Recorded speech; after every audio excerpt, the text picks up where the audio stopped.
আসসালামু আলাইকুম এভরিওয়ান, সবাই কেমন আছেন? আশা করছি সবাই ভালো আছেন। আলহামদুলিল্লাহ আমি অনেক ভালো আছি। তো আজকে বিকেলবেলায় বানাচ্ছি আমি কাঠি কাবাব। তো তার জন্য আমি চিকেনটাকে সব মশলা দিয়ে ম্যারিনেট করে নিলাম।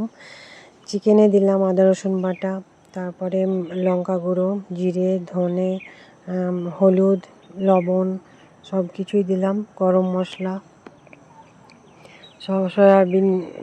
সয়া সস, ভিনিগার, একটু যে সব কিছু দিয়ে আমি এটাকে ভালো করে ম্যারিনেট করে রেখে দিলাম কিছুক্ষণের জন্য। তারপরে এই যে বাকি ইনগ্রেডিয়েন্টসগুলোকে আমি সব কিউব কিউব করে কেটে নিচ্ছি। তারপরে ম্যারিনেট করা চিকেনের সঙ্গে ওগুলোকে আমি দিয়ে ভালো করে মাখিয়ে নেব। এটা ছোট জায়গা হয়ে গেল, ঠিকভাবে মাখানো যাচ্ছে না, তার জন্য একটা বড় জায়গায় ঢেলে নিলাম আবার। আর দিয়ে দিলাম তেল। ম্যারিনেট করার সময় তেলটা দিতে ভুলে গেছিলাম, তাই তেল দিয়ে দিলাম। তো সব তো কমপ্লিট। এবার এই যে কাঠিগুলো দেখছেন, এটা একটা খুব হাসির বিষয়। এগুলো কিন্তু বাজার থেকে কেনা না, বাড়িতে যে আমরা মুড়ি ভাজি সেই কুচি থেকে এই কাঠিগুলো আমি করে নিয়েছি। তো দেখে তো আমি হাসছি, আর আমার মতন যারা গরিব মানুষ আছেন তাদের জন্য কিন্তু এটা একটা বেস্ট আইডিয়া। তো যাই হোক, এটাকে আমি এবার সব কিছু দিয়ে এটাকে আমি কাঠির মধ্যে ভরে নেব।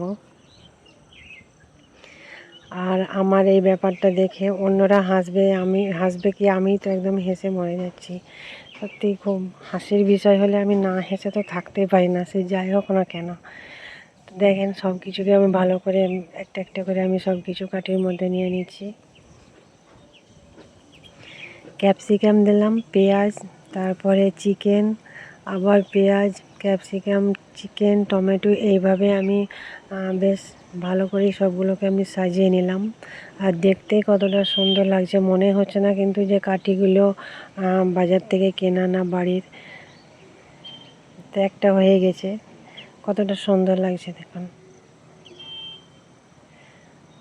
কতটা কিউট লাগছে। তো যাই হোক, সবগুলোই আমার হয়ে গেছে। এবার এগুলোকে ভেজে নিতে হবে। কাঁচাতেই মনে হচ্ছে এগুলো খাওয়া যাবে, এতটা লোভনীয় লাগছে। তো কড়াইয়ে আমি তেল বসিয়ে দিচ্ছি। এবার অনেকটাই তেল দিয়ে দিলাম। তো প্রথমে দিয়ে দিলাম 4-5টা করে একসঙ্গে ভাজা যাবে।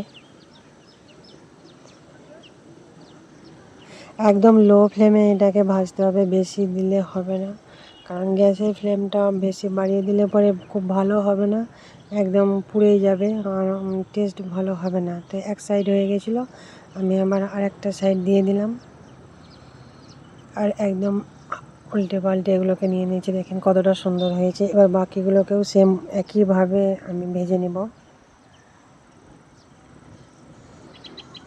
বিকেলের স্ন্যাক্স হিসাবে এটা কিন্তু একদম পারফেক্ট একটা স্ন্যাক্স হবে। বিকেলবেলায় এই সবগুলো খেতে খুব ভালোই লাগে, সত্যি একদম কম সময়ের মধ্যে বানানো যায়, আর অল্প কিছু উপকরণ দিয়ে একদম বাড়িতে থাকা সব কিছুই। দেখলেন তো, তো অনেক টেস্টি হয়েছিল, সবাই খেয়ে অনেক প্রশংসা করছিল, আমার তো খুব ভালো লাগলো। তো যাই হোক, আজকের ভিডিওটা আমার কেমন হয়েছে অবশ্যই কমেন্ট করে জানাবেন, আর দেখা হয়ে যাবে নেক্সট কোনো ভিডিওতে। সবাই ভালো থাকবেন, সুস্থ থাকবেন। আজকের মতো এখানে বিদায় নিচ্ছি, সবাইকে আল্লাহ হাফিজ।